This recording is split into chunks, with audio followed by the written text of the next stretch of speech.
ये जो हमने लास्ट क्लास में स्टार्ट किया है उसको हम लोग बोलते हैं विवर्तन, डिफ्रैक्शन बोला जाता है, जिसमें लाइट अवरोध के किनारों पर पड़ करके मुड़ जाती है। लाइट अवरोध के किनारों पर पड़ने के बाद कितना मुड़ती है, ये बातें हम लोग पता लगाने के लिए, और उसका जो मुड़ना होता है कितने एंगल से मुड़ जाती है, उसका ये मुड़ना किन किन क्वांटिटीज़ पर डिपेंड करेगा, ये सारी चीज़ों के कैलकुलेशन के लिए हमने एक ये फिगर बनाया हुआ था, जिसमें एक सिंगल स्लिट बनाई गई थी AB, और स्लिट की चौड़ाई हमने कितनी मानी थी, स्मॉल a के बराबर। इससे कुछ डिस्टेंस पर, मान लीजिए कि इससे कैपिटल D डिस्टेंस पर, ये कैपिटल D डिस्टेंस पर हमने एक पर्दा लगाया हुआ है। इस पर्दे पर लास्ट क्लास में आपको सारी बातें समझाई गई कि यहाँ जो सेंटर वाला पॉइंट पड़ेगा इसका, यहाँ पर दोनों सिरों से, क्योंकि हम बात किसकी कर रहे हैं विवर्तन में, अवरोध के किनारों पर पड़कर तरंग मुड़ती है। यहाँ यहाँ यहाँ यहाँ पर कोई अवरोध नहीं आया। अवरोध कहाँ पर आया, अवरोध यहाँ पर आया हुआ है, अवरोध यहाँ पर आया हुआ है। तो जब तरंगें इन अवरोध पर पड़ेंगी तो मुड़ जाती हैं। इस पर पड़ी ऊपर की तरफ मुड़ गई, इस पर पड़ी नीचे की तरफ मुड़ गई। हमने लास्ट क्लास में भी ये सारी चीज़ें डिस्कस की कि ये एंगल, जिस एंगल से ये लाइट रेज ऐसा या लाइट वेव्स ऐसा मुड़ गई हैं, उस कोण को हम क्या मान लेते हैं, थीटा, और इसको हम बोलते हैं बिंदु P की कोणीय ऊंचाई। कोणीय ऊंचाई, angular height of point P। और पॉइंट P क्या चीज़ है, पॉइंट P है first dark after central. Central के बाद ये पहला डार्क पॉइंट हमको मिला है, और सिर्फ ऊपर ही नहीं मिलेगा, सेंट्रल के बाद उतनी ही डिस्टेंस पर नीचे साइड भी आपको फर्स्ट डार्क पॉइंट मिलेगा। तो ये भी फर्स्ट डार्क आफ्टर सेंट्रल है, फर्स्ट डार्क आफ्टर सेंट्रल, दोनों साइड में। इसका मतलब क्या हुआ, यहां पर क्या है फिर, अगर सॉरी, सेंट्रल के बाद ये फर्स्ट डार्क है, इधर सेंट्रल के बाद ये फर्स्ट डार्क है, तो यहां सब जगह पर क्या है फिर, आंसर है यहां सब जगहों पर पूरा ब्राइट है। ये यहां से लेकर यहां तक पूरा हिस्सा, ये पूरा का पूरा पार्ट पर्दे का ब्राइट दिखेगा आपको। डार्क, पहला डार्क इधर की तरफ यहां मिलेगा और पहला डार्क इधर की तरफ यहां मिलेगा। A और B से बिंदु P पर पहुंचने वाली दोनों तरंगों के बीच का पथांतर BN, जिसकी वैल्यू निकाली गई थी A sin थीटा के बराबर। और हमने आपको बताया था कि ये देखा गया, ये देखा गया।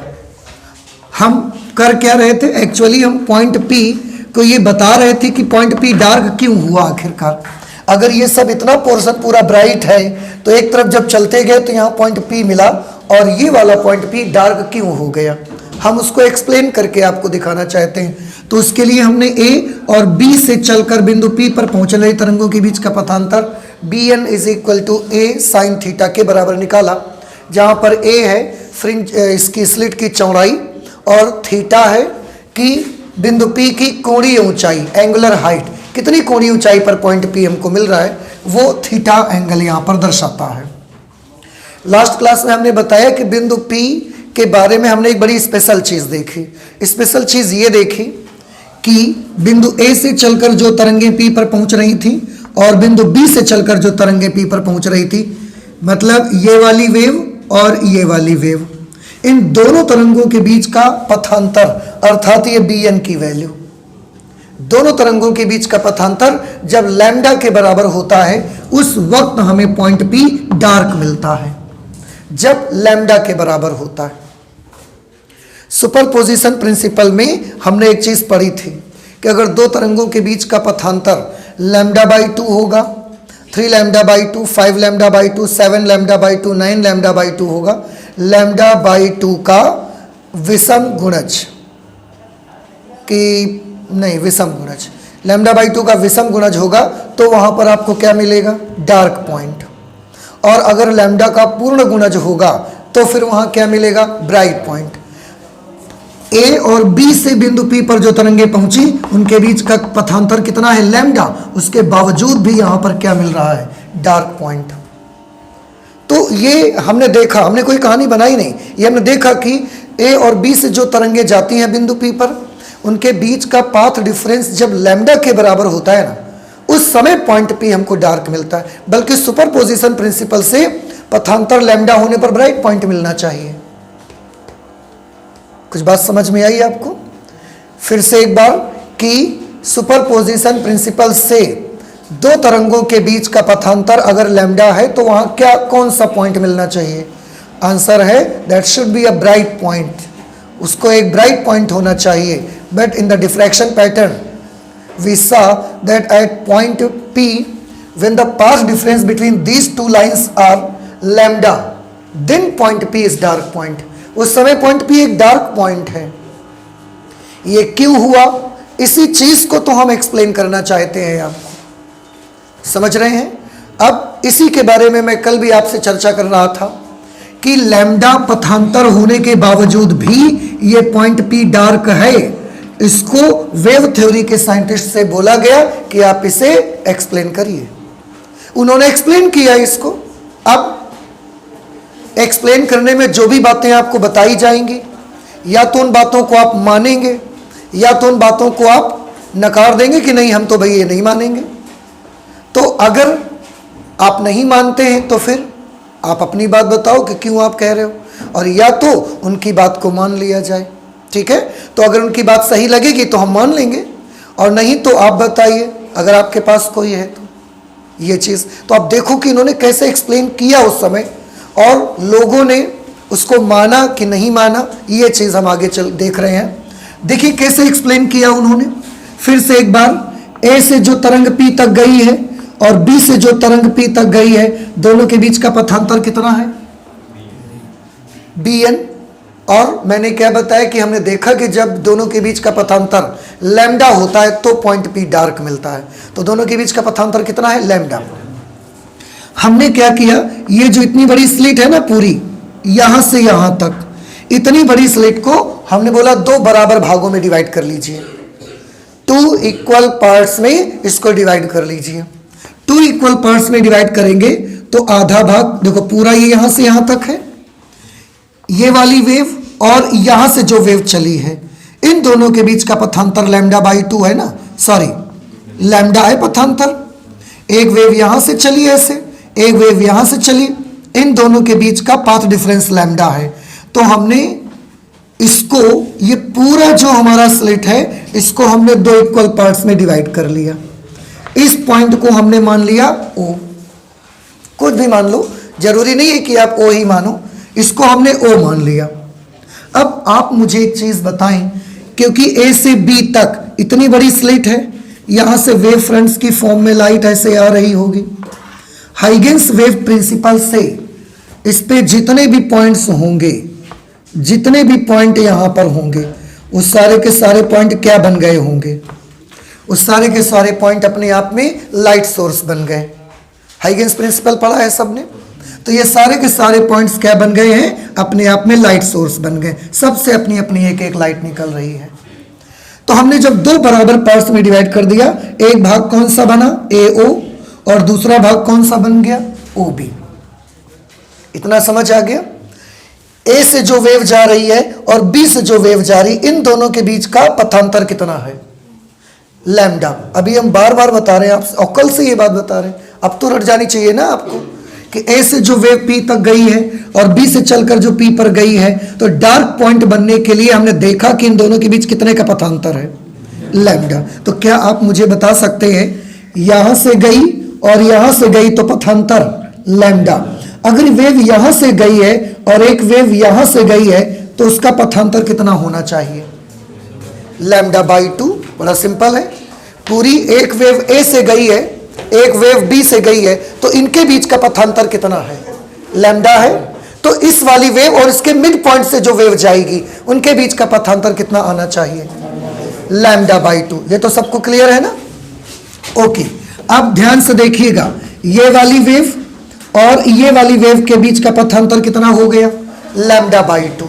अगर इस वाली वेव और इस वाली वेव के बीच का पाथ डिफरेंस लैम्डा बाई 2 है, तो जब ये दोनों वेव पॉइंट P पर पहुंचेंगी तो कौन सा सुपरपोजिशन करेंगी? लैम्डा बाई 2 पथांतर पर कौन सा सुपरपोजिशन होता है? आंसर है डिस्ट्रक्टिव सुपरपोजिशन होगा, विनाशी अध्यारोपण होगा, और ये दोनों वेव एक दूसरे को क्या कर देंगी? डिस्ट्रॉय कर देंगी, कोई लाइट नहीं पहुंचेगी। कुछ बात समझ में आई? ओके। इसके बाद ये वाली लाइट वेव और ये वाली लाइट वेव के बीच का पथांतर बताओ। It is again lambda by 2। Simple सी चीज है। आप फिर से एक चीज देखिए, हम मान लिया कि पूरे ए से बी तक 100 लाइट सोर्सेज हैं। कितने मान लिए? 100 प्रकाश स्रोत हैं। ये हमने मान लिया कि टोटल ए से लेकर बी तक 100 लाइट सोर्सेज हैं। अगर 100 है तो ये फर्स्ट नंबर का लाइट सोर्स है, ये कौन से नंबर का है? 50, और ये कौन से नंबर का है? 100। 1 और 100 के बीच का पाथ डिफरेंस कितना? लैम्डा। तो 1 और 50 या 51 के बीच का पाथ डिफरेंस कितना?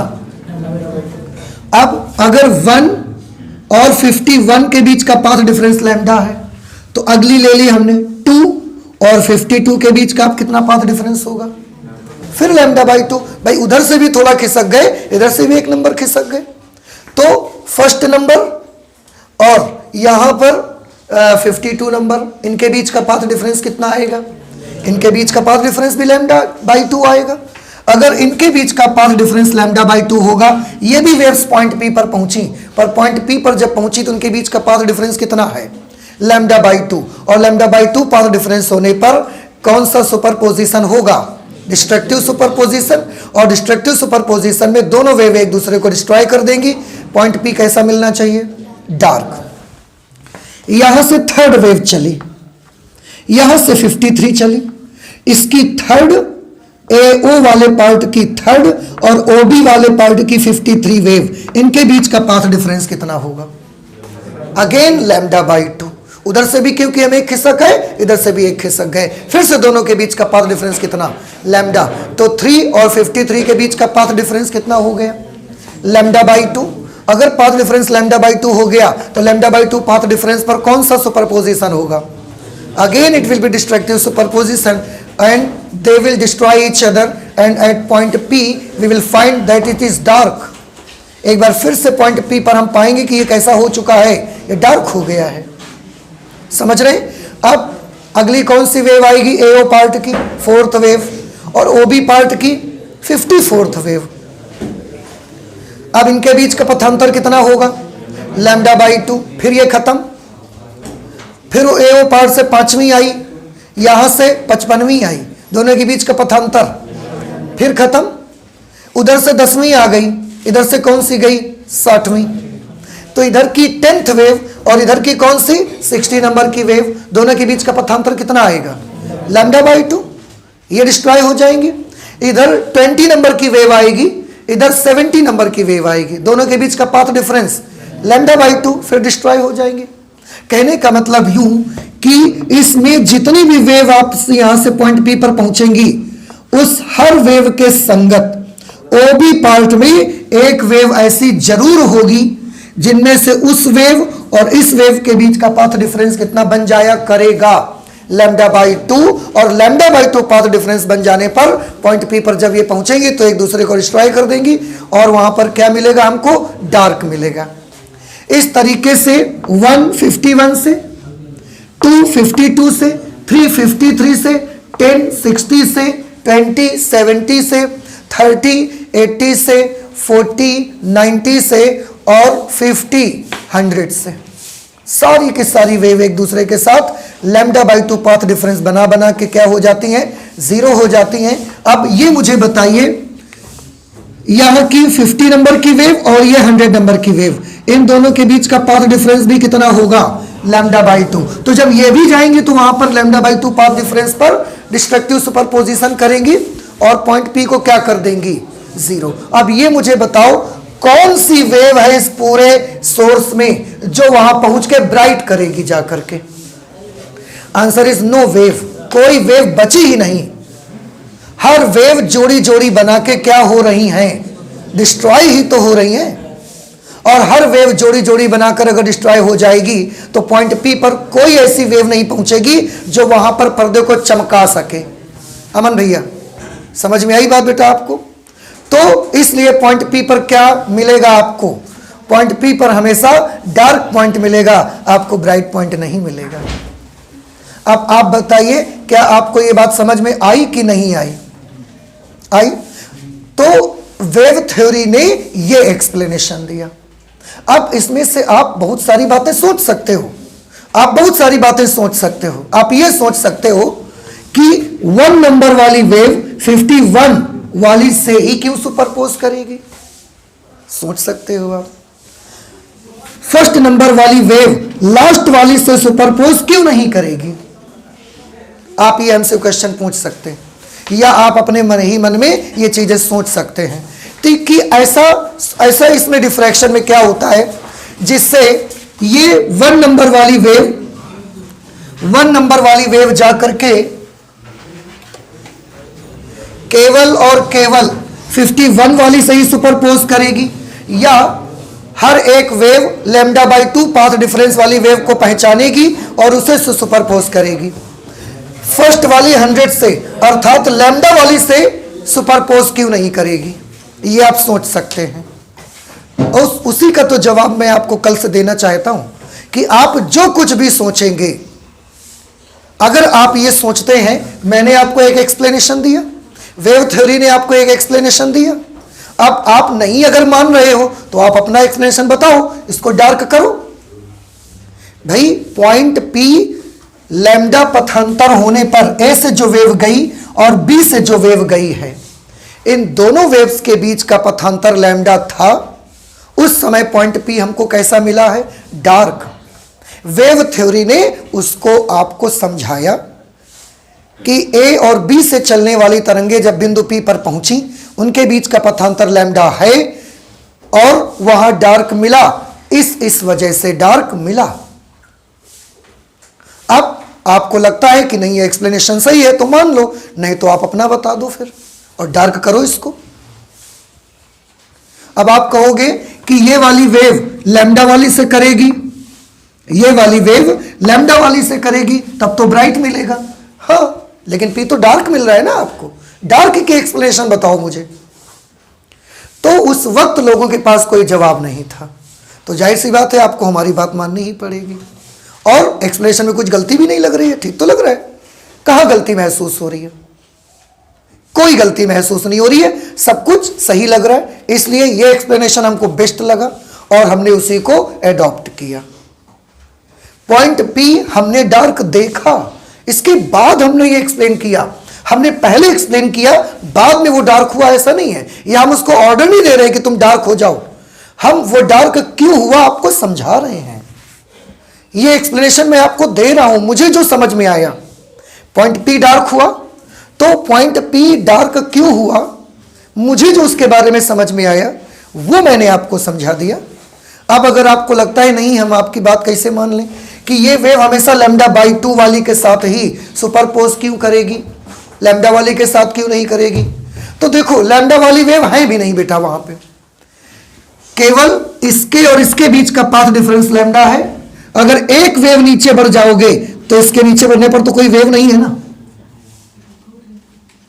समझ रहे मेरी बात आप? तो लैम्डा पाथ डिफरेंस वाली वेव है भी नहीं है, केवल इसके और इसके बीच का पाथ डिफरेंस क्या है? लैम्डा है कि नहीं है? बस अगर आप कहोगे कि इसके तो एक नीचे बढ़ जाओ तो इसके भी नीचे बढ़ो, तो यहां तो कोई वेव नहीं है, सोर्स तो यहां पर है ना सारे के सारे। तो अगर ये वाली लेते फिर ये वाली लेते तो लैम्डा बनता, पर यहां तो हम ले नहीं सकते, इसलिए लैम्डा पाथ डिफरेंस वाली वेव तो है ही नहीं वहां पर। लैम्डा पाथ डिफरेंस वाली वेव तो है ही नहीं। कुछ बात समझ में आई हमारी आपको? इसलिए ए और बी से चलने वाली तरंगों के बीच का पथांतर लैम्डा है। पॉइंट पी हमको डार्क मिला, उस डार्क पॉइंट की ये एक्सप्लेनेशन दी गई। और हम आपसे बार बार बोल रहे हैं ना कि ये हमने देखा कि ऐसा हो रहा है, फिर उसके लिए अपने मन में सोचा कि क्यों हो रहा है। सोच समझ के मुझे एक बात समझ में आई, वो चीज आपको बताई गई। ठीक है, अब अगर आपको लगे कि ये सुइटेबल नहीं है तो दूसरे लोग फिर उसको एक्सप्लेन करें कि फिर क्यों डार्क हो रहा है। लेकिन ये पॉइंट क्यों डार्क हो रहा है, दूसरा हमारे पास कोई एक्सप्लेनेशन नहीं था, किसी के पास कोई एक्सप्लेनेशन नहीं था। कि वो उसको समझा सके कि इस वजह से पॉइंट पी डार्क है। इसलिए वेव थ्योरी ने जो भी बताया, वेव थ्योरी के साइंटिस्ट ने जो भी चीज बताई वो हमें अच्छी भी लगी, उसमें कुछ गलती भी महसूस नहीं हुई, तो हमने उसी को मान लिया। बाकी क्या ये वेव और ये वेव सब दिखती हैं आपको? दिखती नहीं है, पर क्योंकि ये हमें एक्सप्लेनेशन अच्छा लगा हमने उनकी बात मान ली। ठीक है, ऐसा ही हो रहा होगा। और नहीं मानोगे तो फिर तो तुम बताओ, फिर वो था नहीं जवाब किसी के पास उसका। पॉइंट पी तो डार्क हो रहा था, ये तो सच था, ये तो हम देख रहे थे। और जो चीज आंखों से दिखती है उसको नकार तो नहीं सकते ना आप कि नहीं डार्क भी नहीं है। अब डार्क दिख रहा है पर ये तो नहीं कह सकते नहीं डार्क नहीं है। तो जो चीज दिखती है हम उसको एक्सप्लेन कर रहे हैं। जैसे कल भी मैंने एक एग्जांपल दिया था कि एक साइकिल वाला जा रहा है, जाते जाते अचानक से वो गिर गया। अब किसी ने, सब लोग आए, फिर बाद में हमसे पूछा क्यों गिर गया। मैंने बोला उसकी साइकिल की चैन फंस गई इसलिए वो गिर गया। अब या तो आप हमारी बात मान लो कि हाँ ये सही कह रहे हैं, या तो आप बताओ काहे गिर गया। फिर वो बात समझ आ रही है आपको? तो लोगों के पास वो क्यों गिरा उसका जवाब नहीं है, तो फिर हमारी बात उनको क्या करनी पड़ेगी? माननी पड़ेगी। और दूसरी चीज, हमारी बात उनको सही भी लग रही है। इसलिए भी देखो, अगर ये भी होता कि बात सही नहीं लग रही है तो भी एक बार सोचा जाता, पर ये एक्सप्लेनेशन भी ठीक लग रहा है। तो क्या आपको एक्सप्लेनेशन समझ में आ गया? ये फिर से मैं एक बार बता दूं आपको, पॉइंट पी डार्क हमको क्यों मिला। ए से जो वेव चली और बी से जो वेव चली, दोनों के बीच का पाथ डिफरेंस कितना है? लैम्डा। हमने क्या किया, पूरी ये जो स्लिट है हमारी, इसको दो बराबर बराबर भागों में बांट दिया। एक पार्ट ए ओ ले लिया और एक पार्ट ओ बी ले लिया। ए ओ और ओ बी, ये दो पार्ट्स में डिवाइड कर दिया।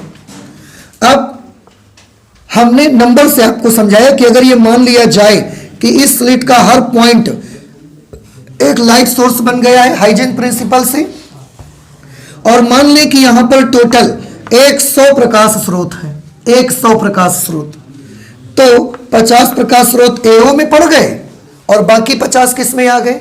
ओबी में आ गए। अब ए से और बी से जो वेव चली थी उनके बीच का पाथ डिफरेंस लैम्डा था। शुरुआत ऊपर से और नीचे यहां से जो वेव चली उनके बीच का पाथ डिफरेंस लैम्डा है। तो जो वेव यहां से और इसके मिड पॉइंट से चलेंगी उनके बीच का पाथ डिफरेंस कितना हो जाएगा? Lambda by 2।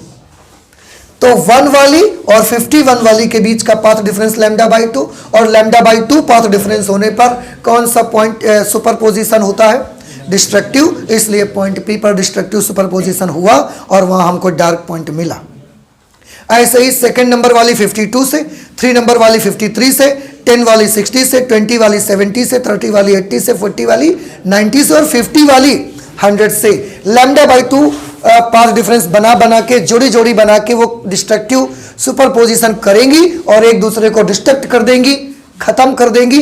पॉइंट पी पर हमें डार्क पॉइंट मिल जाएगा। ये एक्सप्लेनेशन दिया गया। आई होप कि समझ में आया। और वही एक्सप्लेनेशन यहां लिखा भी है, देखिए पढ़ देते हैं हम आपके लिए। यदि स्लिट ए बी को दो बराबर भागों एओ व ओबी में बटा हुआ मान लिया जाए, जो किया है बस वही हमने लिख दिया इसमें, बटा हुआ मान लिया जाए, तो भाग एओ में उपस्थित प्रत्येक तरंग के संगत, ये जो भाग एओ है इसमें जितनी लाइट सोर्सेस मौजूद हैं, जितनी यहां से वेव्स निकलेंगी, उन सब के करेस्पॉन्डिंग पार्ट ओबी में एक वेव जरूर है, जिन दोनों के बीच का पथांतर कितना बन जाता है? Lambda by 2। तो भाग एओ में उपस्थित प्रत्येक तरंग के संगत भाग ओबी में एक ऐसी तरंग अवश्य मौजूद है जिनके बीच बिंदु पी पर पहुंचने पर पथांतर लैम्डा बाई 2 है। और वो कौन कौन सी हैं? 1 वाली 51 के साथ में, 252 के साथ में, 353 के साथ में। अतः ये सभी तरंगें बिंदु पी पर पहुंचकर विनाशी अध्यारोपण करती हैं तथा परस्पर निरस्त हो जाती हैं। विनाशी अध्यारोपण करती है और आपस में क्या हो जाती है? कैंसिल हो जाती हैं। 1 वाली 51 को 252 को विनाशी अध्यारोपण में क्या होता है? एनर्जी खत्म हो जाती है, निरस्त हो जाती हैं। बिंदु पी पर पहुंचकर उसे दीप्त करे, देखो ध्यान से क्या लिखा मैंने, बिंदु बी पर पहुंचकर उसे दीप्त करे, उसे ब्राइट करे, ऐसी कोई तरंग नहीं बचती।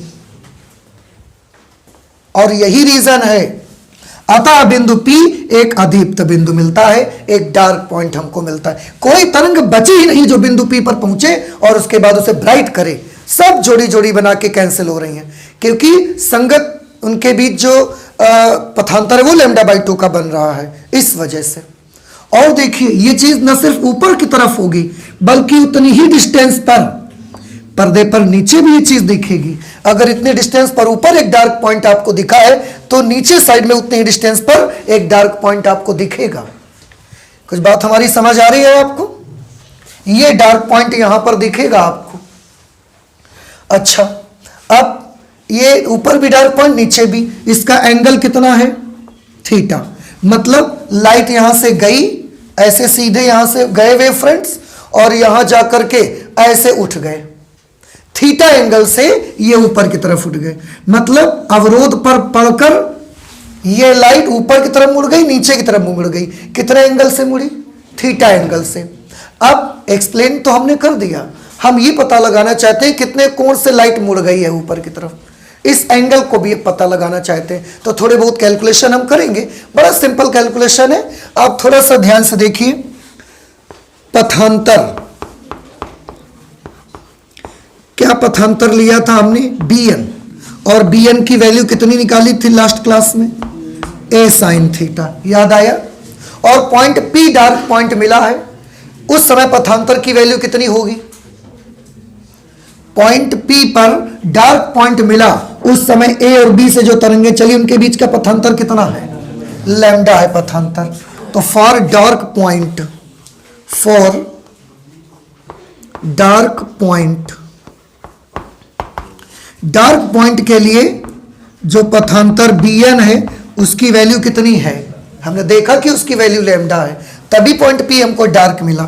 bn की जगह पर हम क्या लिख सकते हैं? bn की जगह पर हम लिख सकते हैं a sin theta is equal to lambda. a sin theta is equal to lambda. इतना समझ आया आपको? ओके। अब यहां पर हम एक assumption लेंगे, क्योंकि ये कोण, ये एंगल बहुत छोटे कोण होते हैं। सो फॉर स्मॉल एंगल,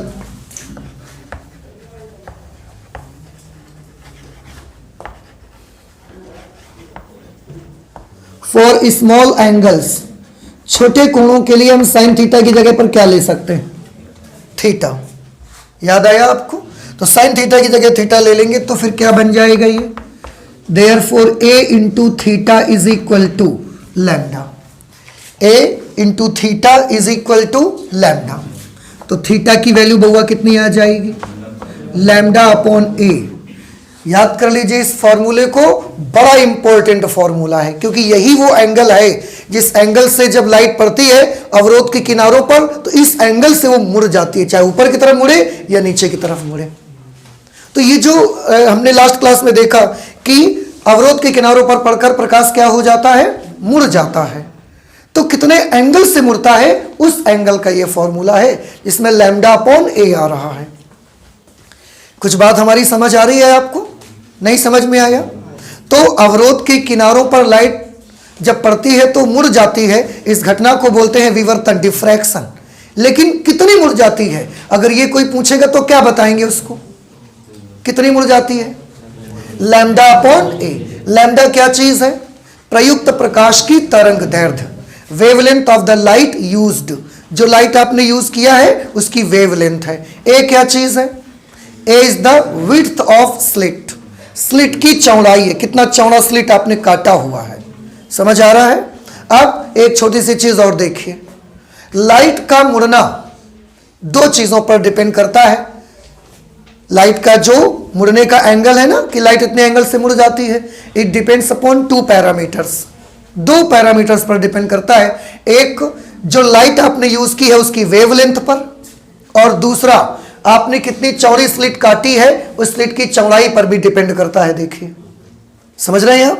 तो मैं इसको लिख देता हूं, नहीं तो पता नहीं आप लोग समझ पाएंगे कि नहीं समझ पाएंगे। लैम्डा क्या चीज है?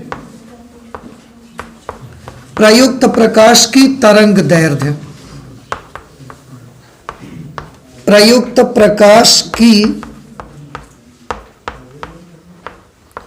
तरंग दैर्ध्य।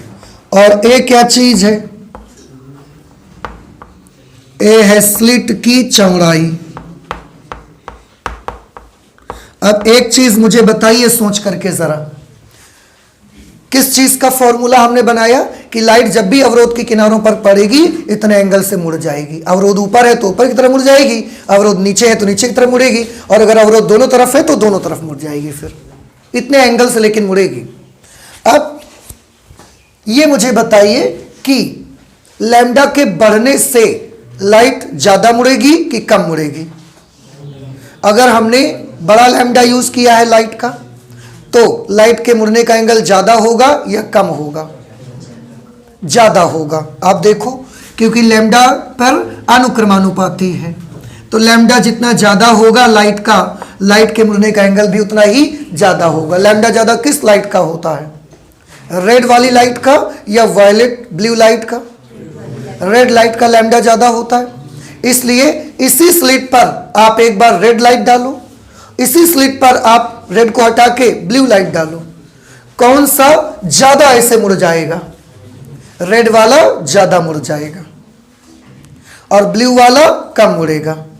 कुछ बात हमारी समझ में आई? क्योंकि रेड का लैम्डा ज्यादा है तो रेड ज्यादा एंगल से मुड़ जाएगा, और ब्लू का लैम्डा कम है तो ब्लू मुड़ेगा, वो भी मुड़ेगा पर कम एंगल से मुड़ेगा, उतना नहीं मुड़ा करेगा। कुछ बात समझ हमारी आ रही है आपको? अच्छा, तो फिर ये बताइए, पहला डार्क यहां मिलता है, इधर भी पहला डार्क यहां मिलता है, तो यहां सब पूरा ये सब क्या है? आंसर है ये पूरा का पूरा ब्राइट है। इतना इतना ब्राइट, यहां से यहां तक पूरा ब्राइट मिलेगा, और इसी को हम बोलते हैं सेंट्रल मैक्सिमा। इसे क्या बोला जाता है? सेंट्रल मैक्सिमा, केंद्रीय उच्चिष्ट। आप सेंट्रल ब्राइट भी बोल सकते हैं। तो सेंट्रल ब्राइट कहां से कहां तक है? आंसर है सेंट्रल ब्राइट यहां से यहां तक है। इतना चौड़ा सेंट्रल ब्राइट मिलेगा आपको। अब आप ये मुझे बताइए, ये सेंट्रल ब्राइट रेड के लिए ज्यादा चौड़ा बनेगा कि ब्लू के लिए ज्यादा चौड़ा बनेगा? पक्का रेड के लिए वाकई में ज्यादा चौड़ा बनेगा। क्यों? क्योंकि रेड वाली लाइट जाएगी, ज्यादा मुड़ेगी, तो ज्यादा चौड़ाई इसकी आएगी। ब्लू जाएगी, ब्लू भी मुड़ेगी, लेकिन उतना नहीं मुड़ेगी, तो ये चौड़ा कम बनेगा। तो रेड लाइट का सेंट्रल मैक्सिमा ज्यादा चौड़ा होता है या ब्लू लाइट का सेंट्रल मैक्सिमा ज्यादा चौड़ा होता है? आंसर है रेड लाइट वाला सेंट्रल मैक्सिमा ज्यादा विड्थ रहती है उसकी। ब्लू लाइट वाले सेंट्रल मैक्सिमा की विड्थ कैसी होगी? कम हुआ करेगी। ये बात समझ आ गई सबको? ठीक है, ओके। अब ए से रिलेशन देखिए, अगर स्लिट को हम पतला करते जाएंगे, स्लिट हमने आपको समझाने के लिए देखो इतनी चौड़ी बनाई है, अदरवाइज स्लिट कितनी बड़ी होती है हमने आपको कल भी समझाया कि एल्युमिनियम फॉयल लीजिए या सिल्वर की फॉयल आप लीजिए, उस पर एक ब्लेड से चीरा ऐसे लगा दीजिए, बस उतनी चौड़ी स्लिट होती है ये। लेकिन स्लिट की चौड़ाई पर निर्भर कर रहा है। स्लिट अगर चौड़ी होगी ज्यादा, स्लिट की चौड़ाई ज्यादा होगी तो लाइट कम मुड़ेगी कि ज्यादा मुड़ेगी? देख के बताओ सही से। स्लिट की चौड़ाई ज्यादा होने से लाइट कम मुड़ेगी कि ज्यादा मुड़ेगी? कम मुड़ेगी। और अगर स्लिट की चौड़ाई कम है तो लाइट ज्यादा मुड़ेगी। विलोमानुपात में है ना बेटा, इसलिए। तो स्लिट जितनी ज्यादा चौड़ी रखोगे लाइट का मुड़ना उतना ही कम हो जाएगा, और स्लिट जितनी कम चौड़ी रखेंगे लाइट का मुड़ना उतना ही ज्यादा हो जाएगा। कैसे? थोड़ा सा मैं एक फिगर बना के आपको दिखाता हूं, यहां पर बना दें हम। देखिए, एक हमने स्लिट ये पर्दा लगाया, एक हमने स्लिट यहां बनाई है, और ऐसी ही एक स्लिट हमने यहां बनाई है। देखो जरा ध्यान से, इसमें से पर्दा ये है, एक स्लिट यहां पर है, एक स्लिट यहां पर है। दोनों में से कौन सी स्लिट में लाइट ज्यादा मुड़ जाएगी? ऊपर वाले में लाइट ज्यादा मुड़ेगी कि नीचे वाले में लाइट ज्यादा मुड़ेगी? ऊपर वाले में लाइट ज्यादा मुड़ेगी। क्यों? क्योंकि ऊपर वाली स्लिट की चौड़ाई कम है, तो लाइट यहां से आएगी, ये इतना मुड़ जाएगी, इतना मुड़ जाएगी, तो यहां से इतने एंगल से लाइट मुड़ जाएगी। लेकिन ये स्लिट चौड़ी है तो बस इतना इतना ही मुड़ेगी, थोड़ा थोड़ा मुड़ेगी पर उतना ज्यादा नहीं मुड़ेगी। तो स्लिट की चौड़ाई जितनी कम होगी लाइट का मुड़ना उतना ज्यादा हो जाएगा, और स्लिट की चौड़ाई जितनी ज्यादा होगी लाइट उतना ही कम मुड़ेगी। ये भी हमको यहां से पता चला। तो लाइट का मुड़ना अवरोध के किनारों पर पड़कर ये दो पैरामीटर्स पर डिपेंड करेगा। एक तो जो लाइट आप यूज कर रहे हैं उसकी वेवलेंथ पर डिपेंड करेगा। वेवलेंथ ज्यादा है लाइट ज्यादा मुड़ जाया करेगी, वेवलेंथ कम है तो लाइट कम मुड़ेगी। दूसरा डिपेंड करेगी स्लिट की चौड़ाई पर। स्लिट अगर पतली आपने काटी हुई है तो लाइट ज्यादा मुड़ेगी, और अगर स्लिट को चौड़ा काट दिया है आपने तो भी लाइट मुड़ेगी, लेकिन उतना नहीं मुड़ेगी। फिर सेंट्रल ब्राइट किस कलर का ज्यादा चौड़ा बनेगा? सेंट्रल ब्राइट या सेंट्रल मैक्सिमा सबसे ज्यादा बनेगा रेड कलर का, ज्यादा चौड़ाई का बनेगा, क्योंकि रेड में लाइट ज्यादा मुड़ जो रही है ना, जितना ज्यादा मुड़ जाएगी उतना ही ज्यादा तो ये सेंट्रल ब्राइट चौड़ा हो जाएगा। समझ आ रही बात आपको? और पतली स्लिट में लाइट ज्यादा मुड़ती है, चौड़ी स्लिट में लाइट कम मुड़ती है। इसको हम चाहे ना तो आपको एक और तरीके से समझा सकते हैं कि ऐसा क्यों होता है आखिरकार। चाहेंगे समझना आप? ना बताएं फिर हम बता दें? चलो देख लो, अच्छा बड़ा अच्छा है, उसको समझने की आप भी कोशिश करिए, बड़ा अच्छा लगेगा आपको। यहां पर हम बताते हैं, पहले इसको ध्यान से देखिए। जब आप स्लिट बहुत सकरी काटते हो, गौर कीजिए, स्लिट आपने कैसी काटी है? चौड़ाई बहुत कम है, इतनी चौड़ाई उसकी कम है कि केवल एक लाइट सोर्स बीच में आ पा रहा है। कुछ बात हमारी समझ रहे हैं आप? हमने कैसा लाइट स्लिट लिया है? ये वाला स्लिट ले रहे हैं। अब देखते हैं ज्यादा मुड़ क्यों रही है लाइट इसमें। तो हमने स्लिट को इतना पतला काटा हुआ है कि केवल इस स्लिट के बीच में कितने प्रकाश स्रोत आ पा रहे हैं? एक लाइट सोर्स आया। अगर एक लाइट सोर्स आया तो वो एक नए प्रकाश स्रोत का काम करेगा और वो वेव निकालेगा। किस तरफ निकालेगा? आंसर है चारों तरफ निकालेगा। तो वो चारों तरफ अपनी वेव ऐसे निकालता है। अगला वेव फ्रंट ऐसे, अगला वेव फ्रंट ऐसे, उसके बाद अगला वेव फ्रंट ऐसे, उसके बाद अगला वेव फ्रंट ऐसा, अगला वेव फ्रंट ऐसा। देख रहे हैं? तो चारों तरफ उसकी लाइट कैसे निकल रही है? आंसर है चारों तरफ उसकी लाइट बराबर फैल रही है। अगर जितनी सामने जा रही है उतना फैलाव इधर भी है लाइट का, उतना ही फैलाव इधर भी है, उतना ही फैलाव इधर भी है, उतना ही फैलाव इधर भी है। अगर पूरी 100 लाइट है तो 20 20 20 20 20 चारों तरफ बराबर फैलाव है लाइट का। तो लाइट का फैलाव चारों तरफ कैसा है? बराबर है। समझ आया? अब अगर स्लिट चौड़ी काट देंगे तो क्या होगा, उसको थोड़ा सा समझने की कोशिश करिए। देखिएगा ध्यान से। ये स्लिट हमने इतनी चौड़ी काट दी यहां पर। अब अगर स्लिट चौड़ी काटी जाएगी तो उसके बीच में कितने लाइट सोर्स आ जाएंगे? आंसर है उसके बीच में बहुत सारे लाइट सोर्सेज आ जाएंगे, मैनी लाइट सोर्सेज आ जाएंगे। जब बहुत सारी लाइट सोर्सेज आ जाएंगे तो सब अपनी अपनी वेव बनाएंगे, सब अपनी अपनी वेव बनाएंगे। ये वाला अपनी वेव बनाएगा, ये वाला अपनी वेव बनाएगा, ये वाला अपनी वेव बनाएगा, सब अपनी अपनी वेव ऐसे बनाते जाएंगे इस तरह से। अब हम आपसे पूछेंगे अगला वेव फ्रंट कहां है? अगला वेव फ्रंट बनाने के लिए सबका एक स्पर्श करता हुआ एक सरफेस बनाओगे, स्पर्श करती हुई एक सरफेस बनाएंगे आप ऐसे। किनारे पर जाके ये सब देखो, यहां बीच में सरफेस कैसी रहेगी? सीधी रहेगी, बिल्कुल स्ट्रेट। किनारे पर जाके सरफेस क्या हो जाया करेगी? किनारे पर जाके सरफेस मुड़ेगी। बाकी बीच में इसका अधिकांश भाग कैसा होगा? इसका अधिकांश भाग स्ट्रेट आ जाएगा, बिल्कुल प्लेन आ जाएगा। फिर ये वाला जो वेव फ्रंट बनेगा ये भी अपनी लाइट निकालेगा, इसकी भी लाइट निकलना शुरू हुई ऐसे, इससे भी लाइट वेव्स निकलना शुरू हो गई इस तरीके से। हमने बोला अगला वेव फ्रंट कहां है? आपने फिर अगला वेव फ्रंट बनाया तो वेव फ्रंट का ज्यादा से ज्यादा पोर्शन कैसा बन रहा है? वेव फ्रंट का ज्यादा से ज्यादा पोर्शन बिल्कुल स्ट्रेट बन रहा है। किनारे पर जाकर केवल ये ऐसा मुड़ जाता है बस। ठीक है? अब ये नया वेव फ्रंट आ गया। नया वेव फ्रंट का हर पॉइंट फिर किसकी तरह काम करने लगा? फिर लाइट सोर्स की तरह। ये सब फिर से अपनी अपनी वेव निकालेंगे, ये सब फिर से अपनी अपनी वेव निकालेंगे इस तरह से ऐसे। फिर से हमने इनको स्पर्श करता हुआ एक एनवेलप बनाया ऐसा। ये बीच में तो बिल्कुल सीधा रहा, किनारे जाकर इतना सा पोर्शन केवल इसका मुड़ जाता है। अब आप एक चीज यहां पर समझ रहे होंगे शायद कि जो वेव्स यहां से निकल रही हैं उन वेव्स का जो वेव फ्रंट हम बनाते हैं, उस वेव फ्रंट का अधिकांश भाग कैसा चला जाता है। देखो, अधिकांश भाग मुड़ रहा है या अधिकांश भाग प्लेन है, सीधा है, बिल्कुल प्लेन है। अधिकांश भाग उसका कैसा है, सीधा है।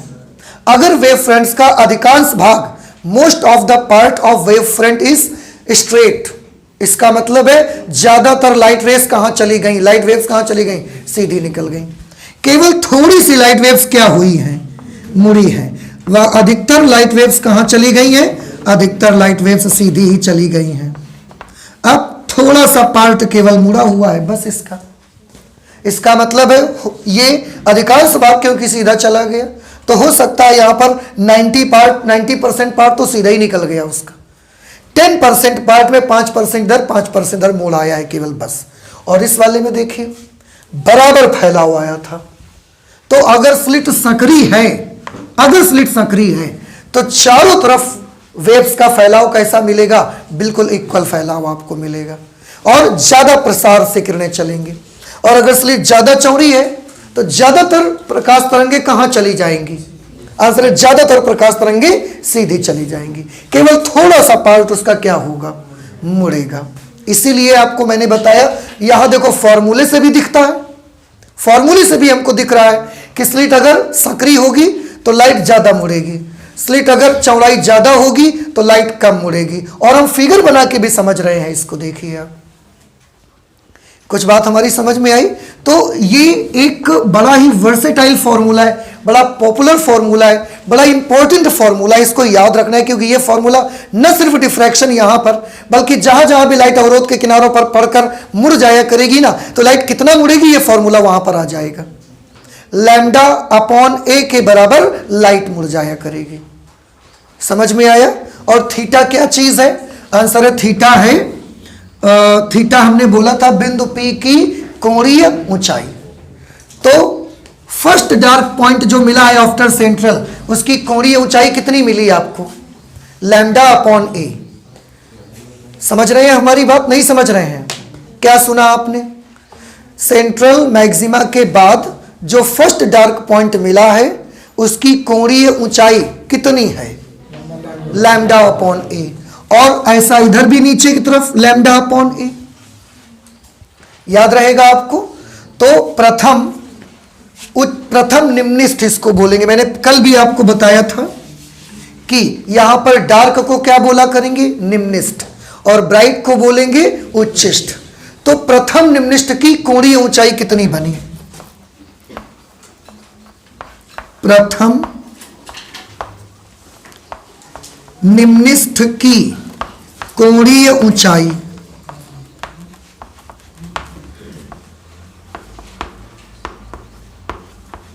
प्रथम निम्निष्ठ की कोणीय ऊंचाई हमको मिल रही है लैम्डा अपॉन ए के बराबर। ये आपको याद रखना है कि जो पहला वाला हमें डार्क पॉइंट मिला है उसकी एंगुलर हाइट इतने मिलेगी। और एक चीज देखिए, ये तो हमने कौन सी हाइट बताई आपको, एंगुलर हाइट।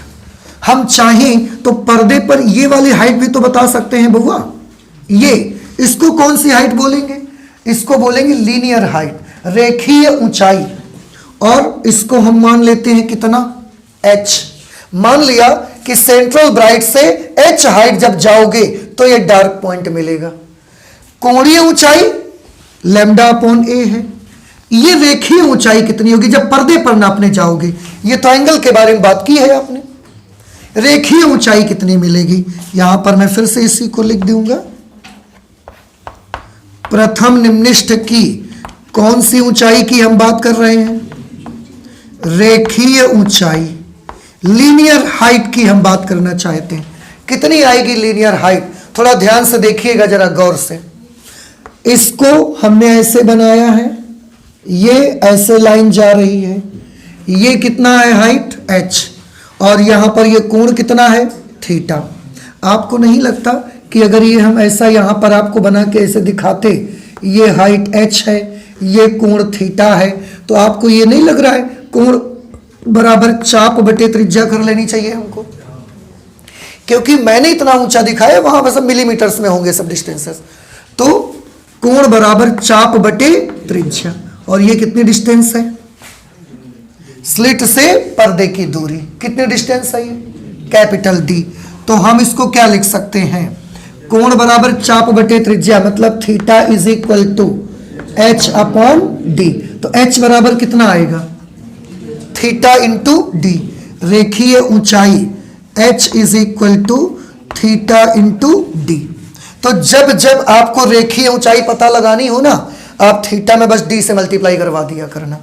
थीटा की वैल्यू कितनी है, लैम्डा अपॉन ए, तो एच की वैल्यू कितनी आ जाएगी, लैम्डा अपॉन ए इंटू डी।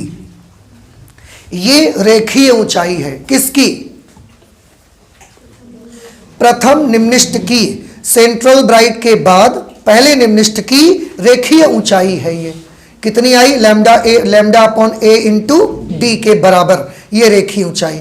और ये ऊपर वाली क्या थी, कोणीय ऊंचाई। अब आप जानते हो इसको आप बहुत जगहों से कंपेयर कर सकते हो। कैसे बहुत चीजों से कंपेयर कर सकते हो, थोड़ा ध्यान से देखिएगा, मेरी बात आप गौर से सुनिएगा। आपकी आंख में भी तो ऐसी एक ओपनिंग बनी हुई है जिससे लाइट अंदर प्रवेश कर जाती है, बनी है छोटी सी ओपनिंग, उसी को तो आप क्या बोलते हो, प्यूपिल, पुतली, उसी को तो बोला जाता है ना।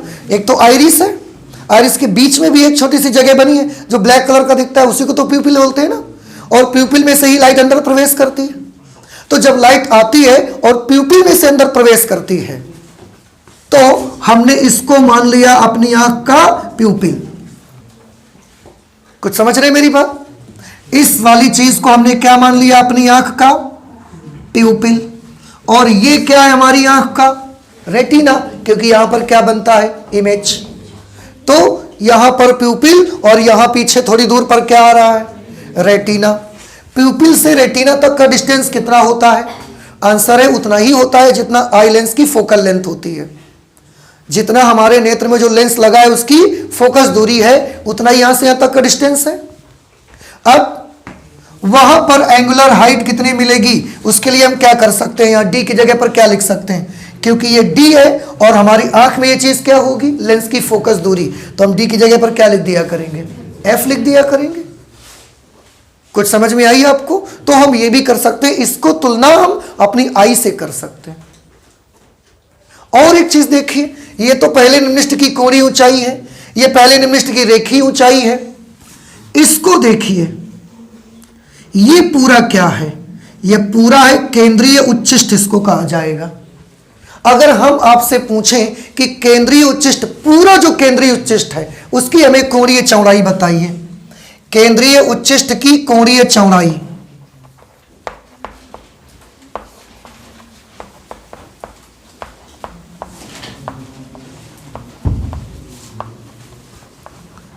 केंद्रीय उच्चिष्ठ की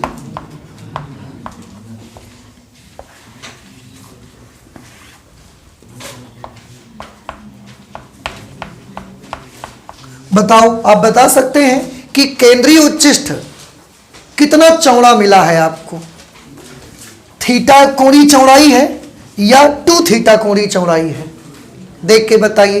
केंद्रीय उच्चिष्ठ की कोणीय चौड़ाई कितनी है, थीटा या 2 थीटा, देखो ना, देख के बताओ सही से।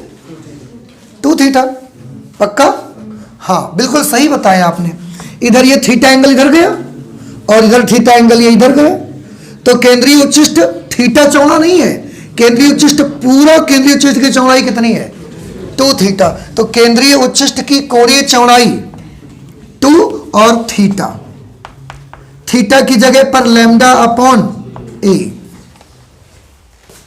समझ आई बात आपको, ये केंद्रीय उच्चिष्ठ की कोणीय चौड़ाई है 2 लैम्डा अपॉन ए। अब इसी में अगर हम आपसे केंद्रीय उच्चिष्ठ की रेखीय चौड़ाई पूछेंगे, अब आप क्या करोगे, अभी हमने बताया रेखीय चौड़ाई जब भी निकालनी हो आप डी से बस मल्टीप्लाई करवा दो एंगल में, तो इसी में क्या करवा देंगे, डी से मल्टीप्लाई। और ऐसे भी देखो कि रेखीय चौड़ाई जो होगी केंद्रीय उच्चिष्ठ की वो केवल एच के बराबर है, या इधर वाला भी एच लेना पड़ेगा हमको, इधर वाला भी एच, तो दोनों एच लेने पड़ेंगे। तो कितने एच आ जाएंगे, 2h। तो इसी के नीचे और लिख दो, केंद्रीय उच्चिष्ठ की रेखीय चौड़ाई बराबर 2h। लिखो, केंद्रीय उच्चिष्ठ की रेखीय चौड़ाई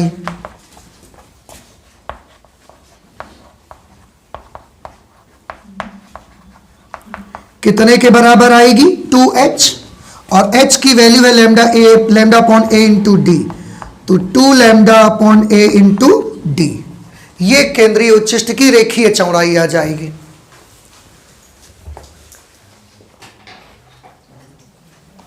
h में 2 से गुना करवा देना है। केंद्रीय उच्चिष्ट की रेखीय चौड़ाई 2h के बराबर आएगी। इतना चौड़ा सेंट्रल मैक्सिमा मिलेगा आपको यहां पर। नोट कर लिया आप सभी ने। इस तरह से हमने इसमें प्रथम निम्निष्ठ की कोणीय चौड़ाई निकाली, प्रथम निम्निष्ठ की रेखीय चौड़ाई निकाली, सेंट्रल ब्राइट की कोणीय चौड़ाई निकाली, सेंट्रल ब्राइट की रेखीय चौड़ाई भी हमने निकाली है।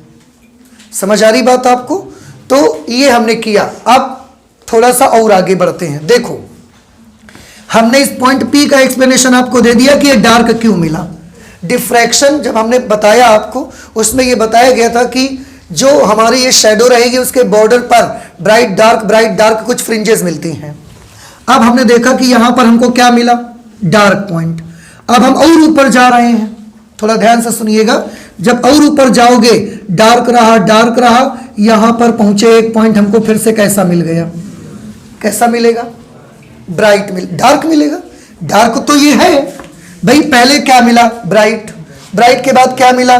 डार्क। अब डार्क से फिर थोड़ा ऊपर जाओगे तो फिर क्या मिलेगा? ब्राइट, क्योंकि फ्रिंजेस बन रही हैं जिन्हें आप डिफ्रैक्शन फ्रिंजेस कहते हो। तो यहां पर आपको कैसा पॉइंट मिलेगा? यहां पर हमको मिला ब्राइट पॉइंट। अब फिर से वहीं पर आ गए हम लोग। देखो, हम लोग फिर से वहीं पर आ गए। किस जगह पर? कि फिर वही क्वेश्चन हमारा है कि जब ब्राइट मिलने के बाद, ये पूरा ब्राइट होने के बाद जब यहां डार्क मिल गया था, अब ऊपर ब्राइट होने की क्या जरूरत थी? अब क्यों ब्राइट हो गया? तो वो ब्राइट क्यों मिला उसको भी अब हमको एक्सप्लेन करना पड़ेगा। उसको भी हमें क्या करना पड़ेगा? उसे भी हमें एक्सप्लेन करना पड़ेगा। ब्राइट तो मिलता है, ऐसा तो है नहीं कि मिलेगा नहीं, वो तो हमें मिलता है, फ्रिंजेस दिखती हैं हमको। तो अब ये पॉइंट ब्राइट क्यों हो गया? फिर से अब इसको एक्सप्लेन करना है आपको। ठीक है, तो आप इसे नोट करिए। एक पॉइंट और ऊपर लेते हैं वहां पर और उसको देखते हैं कि वो ब्राइट क्यों मिल रहा है हमें, उसको समझाते हैं आपको। ठीक है, नोट करिए जल्दी से इसे। पहला डार्क पॉइंट जो हमको मिला था P, यहां पर क्या मिला था? पहला डार्क पॉइंट मिला। फर्स्ट डार्क पॉइंट के बाद जब हम और थोड़ा सा ऊपर चले तो हमें अभी यहां पर कौन सा पॉइंट मिल गया? ब्राइट पॉइंट मिला। ब्राइट मिला, इसका मतलब ये क्या है? ये first bright after central. Central के बाद ये पहला ही ब्राइट तो मिला है। इसके पहले या तो सेंट्रल पूरा ब्राइट था और इसके बाद अगर कोई ब्राइट मिला है तो फिर यही मिला, क्योंकि बीच में डार्क आ गया था। उसके बाद ये ब्राइट मिला है, तो ये फर्स्ट ब्राइट आफ्टर सेंट्रल हमको मिला। अब ये पॉइंट ब्राइट क्यों हो गया, हम इसको भी एक्सप्लेन करना चाहते हैं। तो हमने उसको देखा, हमने देखा कि जो वेव ए से चलकर बिंदु Q तक पहुंच रही है और एक वेव बिंदु B से चल करके Q तक पहुंच रही है, और हमने इन दोनों का पथांतर निकाला। पथांतर निकालने के लिए मैं इस पर एक परपेंडिकुलर ड्रॉप कर दूंगा। ये एंगल थीटा है और यहां पर हमने लंब डाला है। ये जो स्लिट यहां पर बनाई गई है इसकी पूरी विड्थ a के बराबर है। ठीक है, ये यहां पर पॉइंट N है तो BN पथांतर है। अब देखो, जो यहां पर पॉइंट Q कैसा पॉइंट है? Point Q is a bright point.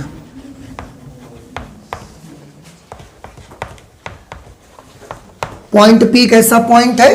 Bright point मिला। अब हमने क्या देखा कि एक वेव A से चलकर Q तक पहुंची, एक वेव B से चलकर Q तक पहुंची। दोनों के बीच हमने पाथ डिफरेंस देखा कितना है। तो इन दोनों के बीच हमें पाथ डिफरेंस मिला 3/2 लैम्डा। बिंदु P पर जब वेव पहुंच रही थी तो पाथ डिफरेंस कितना था? लैम्डा। याद आया आपको? और यहां पर कैसा पॉइंट मिला था? डार्क।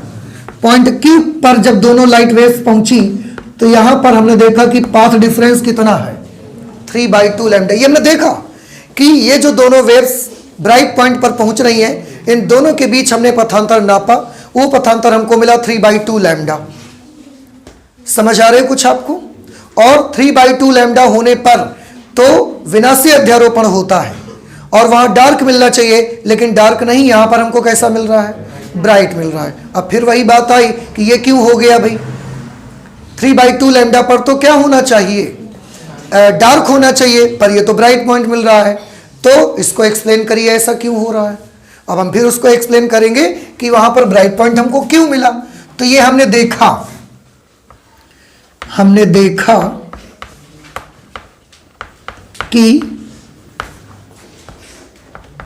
इस बार जो Bn की वैल्यू है, Bn की वैल्यू है मतलब A sin थीटा की वैल्यू है, वो किसके बराबर है?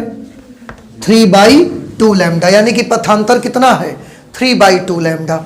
अब वो ब्राइट क्यों हुआ, इसका एक्सप्लेनेशन समझने की कोशिश करिए। देखिए,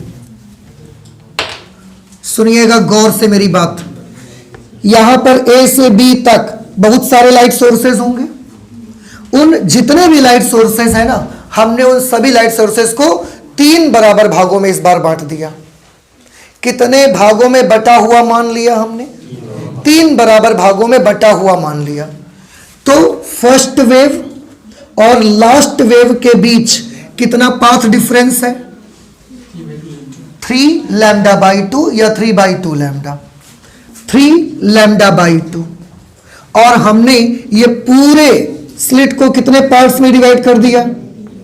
3 पार्ट्स में हमने पूरी स्लिट को डिवाइड कर दिया। कुछ बात समझ में आ रही है? तो देखो ध्यान से, पहली वाली और लास्ट वाली के बीच पाथ डिफरेंस कितना? 3 λ/2। अब जब 3 बराबर भागों में बट गया तो ये भाग कितने पाथ डिफरेंस का बनेगा? ये वाला पार्ट कितने पाथ डिफरेंस का बनेगा? और ये वाला पार्ट सब बराबर बराबर पाथ डिफरेंस के बनेंगे। तो अगर 3 λ/2 पाथ डिफरेंस आया है दोनों के बीच में, फर्स्ट और लास्ट के बीच में, तो इसके और इसके बीच कितना आ जाएगा? λ/2। देखो ध्यान से, ऐसे इसके यहां पर पाथ डिफरेंस कितना होगा? λ/2। ये वाला पाथ डिफरेंस भी कितना होगा? λ/2। ये वाला पाथ डिफरेंस भी कितना होगा? λ/2। और पूरा मिला के आप देखो, λ/2 λ/2 λ/2 कितना हो गया टोटल? 3 λ/2 हो गया। समझ आ गया? अब इसका एक्सप्लेन किया गया कि हमने पूरी स्लिट को 3 बराबर भागों में डिवाइड करा हुआ मान लिया। तो इसका जो एक पार्ट बना AO, इसको कुछ भी नाम रख देते हैं, M नाम रख दो। दूसरा पार्ट OM और तीसरा पार्ट MB। अब आपको नहीं लगता ये जो फर्स्ट वेव यहां से जाएगी और यहां से जो ये वाली वेव जाएगी, नहीं आई एम सॉरी, पहला पार्ट इसका ये वाला है ना, एक वेव यहां से जाएगी और एक वेव जो यहां से जाएगी, इनके बीच का पाथ डिफरेंस कितने का आएगा? देखो कितने का पाथ डिफरेंस है? λ/2 है। तो इनके बीच का पाथ डिफरेंस कितना होगा? λ/2। ये दोनों जब पॉइंट Q पर पहुंचेंगी तो ये दोनों के बीच कौन सा सुपरपोजिशन होगा? Destructive superposition. और ये दोनों एक दूसरे को डिस्ट्रॉय कर देंगे। इसकी नेक्स्ट वाली वेव चलेगी और यहां की नेक्स्ट वाली वेव चलेगी। इन दोनों के बीच का पाथ डिफरेंस भी कितना बनेगा? λ/2। ये भी जाके एक दूसरे को डिस्ट्रॉय कर देंगे। इसकी ये वाली जाएगी और इसकी ये वाली वेव जाएगी। इन दोनों के बीच का पाथ डिफरेंस कितना आएगा? λ/2। ये भी जाके एक दूसरे को क्या कर देंगे? डिस्ट्रॉय कर देंगे। नंबर से हम समझते हैं, जरा इसको नंबर ले लेते हैं। मान लिया कि यहां से यहां तक टोटल 99 लाइट सोर्सेज हैं। 3 भागों में बराबर बराबर बांटता है ना, तो 99 लाइट सोर्सेज ले लेते हैं। पहला पार्ट कौन सा बनेगा? 1 से 33 तक। दूसरा 31 से 66 तक बने, 34 से 66 तक बनेगा। तीसरा 67 से 99 तक का। 3 पार्ट में बट गया। अब नंबर 1 लाइट वेव और 34 नंबर लाइट वेव, इधर से नंबर 1, इधर से 34, इनके बीच का पाथ डिफरेंस कितना है? तो 1 34 से मिलकर λ/2 पाथ डिफरेंस बनाएगी और वहां जाके क्या हो जाएगा? Dark, destructive superposition.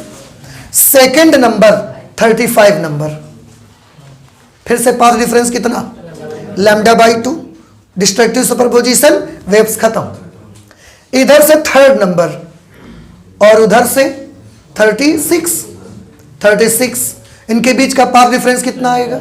Lambda by 2। फिर से डिस्ट्रक्टिव सुपरपोजिशन, दोनों वेव्स डिस्ट्रॉय हो गए।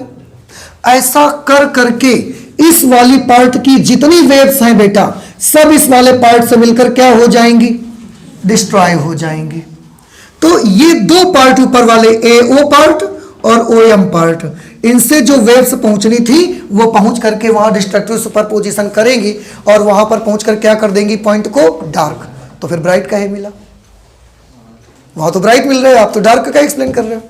तो ब्राइट इसीलिए मिला क्योंकि अभी भी एक पार्ट पूरा बाकी है। देखिए अभी एक पार्ट पूरा बाकी है लैम्डा बाई 2 का। ये जब वेव वहां पहुंचती है, ये जाकर इसको ब्राइट कर देती हैं। क्यों? क्या ये डार्क नहीं होती? कब हो सकती थी डार्क? अगर इनके बीच का पाथ डिफरेंस लैम्डा बाई 2 होता तो डार्क हो जाती। पर यहां की पहली वेव चली और यहां पर कोई वेव हमको मिली ही नहीं जिसका पाथ डिफरेंस लैम्डा बाई 2 होता। अगर पाथ डिफरेंस लैम्डा बाई 2 होता तो डिस्ट्रॉय हो जाती ना। लेकिन इस पार्ट से जितनी वेव जा रही थी उनको कहीं पर कोई दूसरी वेव नहीं मिली लैम्डा बाई 2 पाथ डिफरेंस बनाने के लिए, इसलिए ये डिस्ट्रॉय नहीं हुई। और अगर ये डिस्ट्रॉय नहीं हुई तो सब यहां पहुंच गए। डिस्ट्रॉय नहीं हुई, लाइट वहां पहुंच गई, इसलिए पॉइंट क्यू चमक रहा है, ब्राइट पॉइंट आपको मिलता है। अब बताएं आपको ये बात समझ आई कि नहीं आई? थोड़ी थोड़ी नहीं समझ में आया? आया समझ में? फिर से सुनो क्या किया हमने। हमारा जो पूरा स्लिट था उसको क्या कर दिया हमने? सब फिर से एक बार हमने पहले देखा क्या? हमने देखा कि जब A से वेव और B से वेव जो चल के Q तक पहुंच रही है, उन दोनों के बीच का पथांतर कितना है? 3 लैम्डा बाई 2 पथांतर है। और वहां पर कौन सा पॉइंट मिल रहा है? ब्राइट पॉइंट मिल रहा है, मैक्सिमा मिल रही है मुझको। ठीक है, अब हम मैक्सिमा एक्सप्लेन करना चाहते हैं। तो हमने क्या सोचा, क्या बताया कि स्लिट ए बी को हम 3 बराबर बराबर भागों में क्या करा मान लेते हैं, बटा हुआ मान लिया जाए। ये जो पहला पार्ट AO पार्ट होगा, इसके संगत OM पार्ट जो है, इसमें इस पार्ट की हर वेव के संगत OM पार्ट में एक ऐसी वेव जरूर मिल जाएगी जिन दोनों के बीच का पथांतर कितना बन जाया करेगा? लैम्डा बाई 2 का बन जाएगा। और वहां जाकर वो क्या कर देंगी? एक दूसरे को डिस्ट्रॉय कर देंगी, नष्ट कर देंगी। और तो यहां पर ये वाली जाएगी 34 से डिस्ट्रॉय होगी, सेकंड वाली 35 से, थर्ड वाली 36 से। ऐसे ये सब इस वाली पार्ट की जितनी वेव हैं सब इस वाली पार्ट की वेव से क्या होंगी? डिस्ट्रॉय हो जाएंगी। अब इस वाला पार्ट की वेव बची, ये जो लास्ट वाला लैम्डा बाई 2 वाला है, क्या ये वहां जाकर डिस्ट्रॉय नहीं होंगी? आंसर है इनको डिस्ट्रॉय हो जाती। यहां से जो वेव चली है, इसको यहां पर एक वेव लैम्डा बाई 2 वाली मिलती तो डिस्ट्रॉय हो जाती जाके। पर क्या यहां से वेव नीचे से जा रही है? कोई नीचे से कोई जा नहीं रही है। इसलिए किसी भी दो वेव का लास्ट जो 1/3 पार्ट बचा है, इसमें से किसी भी वेव का किसी दूसरी वेव के साथ पाथांतर लैम्डा बाई 2 बन ही नहीं पाया। और बन ही नहीं पाया तो एक दूसरे को डिस्ट्रॉय भी नहीं कर पाई। बिना डिस्ट्रॉय किए हुए पॉइंट के ऊपर पहुंच गई और इसी 1/3 भाग की वजह से वहां पर हमको क्या मिलता है? ब्राइट पॉइंट मिलता है। इसी 1/3 भाग की वजह से ब्राइट पॉइंट मिला। So this is the explanation कि क्यों ब्राइट क्यों हो गया आखिरकार। और हम चाहें तो इसको भी लिख सकते हैं। कैसे? इसी में कुछ चेंजेस करके आप लिखना सीख लीजिए। तो ये पॉइंट आप लिख के लाओगे, मैं थोड़े से बताता हूं कैसे लिखोगे। यदि स्लिट AB को 3 बराबर भागों AO, OM, MB में बटा हुआ मान लिया जाए तो भाग AO में उपस्थित प्रत्येक तरंग के संगत भाग OM में एक ऐसी तरंग अवश्य मौजूद है जिनके बीच बिंदु P पर पहुंचने पर पथांतर, अब P की जगह पर क्या लिख देंगे? Q पर पहुंचने पर पथांतर लैम्डा बाई 2 है। अतः ये सभी तरंगे बिंदु Q पर पहुंचकर विनाशीय अध्यारोपण करती हैं तथा परस्पर निरस्त हो जाती हैं। ठीक है, निरस्त हो जाती है। यहां तक तो सब ठीक ठीक आ गया। अब इसके बाद ही थोड़ा सा आपको करना पड़ेगा। शेष 1/3 भाग, कौन सा 1/3 भाग बचा? MB वाला। शेष 1/3 भाग MB से चलने वाली प्रकाश तरंगे में जो प्रकाश तरंगे हैं वो बिंदु Q पर पहुंच जाती हैं और वो एक दूसरे से नष्ट भी नहीं होती। क्यों? क्योंकि उनके बीच किसी के भी आपस का पथांतर λ/2 बन ही नहीं पाता। सबका पाथ डिफरेंस λ/2 से कितना होगा? कम ही होगा, ज्यादा तो हो ही नहीं सकता ना। समझ में आया? तो यहां के बाद क्या लिखेंगे? शेष 1/3 भाग MB से चलने वाली सभी प्रकाश तरंगे बिना नष्ट हुए या बिना विनाशित हुए बिंदु Q पर पहुंच जाती हैं और इसी 1/3 भाग की वजह से बिंदु Q हमको कैसा दिखता है? दीप्त दिखता है, ब्राइट दिखता है। बस हो गया एक्सप्लेनेशन। लिख सकते हैं आप। कैसे लिखेंगे? जल्दी से एक बार फिर देखो। यदि स्लिट AB को 3 बराबर भागों AO, OM और MB में बटा हुआ मान लिया जाए तो भाग AO में उपस्थित प्रत्येक तरंग के संगत भाग OM में उपस्थित एक ऐसी तरंग अवश्य मौजूद है जिनके बीच बिंदु Q पर पहुंचने पर पथांतर λ/2 है। अतः ये सभी तरंगे बिंदु Q पर पहुंचकर विनाशीय ध्रुवण करती हैं तथा परस्पर निरस्त हो जाती हैं। अब इसके बाद थोड़ा चेंजमेंट कर लो। तथा शेष 1/3 भाग MB से चलने वाली प्रकाश तरंगे एक दूसरे से विनाशित नहीं होती, एक दूसरे से डिस्ट्रॉय नहीं होती और ये सब के सब तरंगे जाकर कहां पहुंच जाती हैं? बिंदु Q पर। और इसी की वजह से हमको बिंदु Q पर कैसा पॉइंट मिलता है? ब्राइट पॉइंट मिलता है, दीप्त बिंदु मिलता है। समझ आ गया? इसके बाद इसका एक छोटा सा कैलकुलेशन है। फॉर यहां पर कैसा बिंदु मिला है? ब्राइट मिला है। फॉर ब्राइट पॉइंट BN की वैल्यू कितनी होनी चाहिए? 3/2 लैम्डा। तो A sin थीटा की वैल्यू कितनी आएगी? 3/2 लैम्डा। अगर बहुत कोण छोटा है, फॉर स्मॉल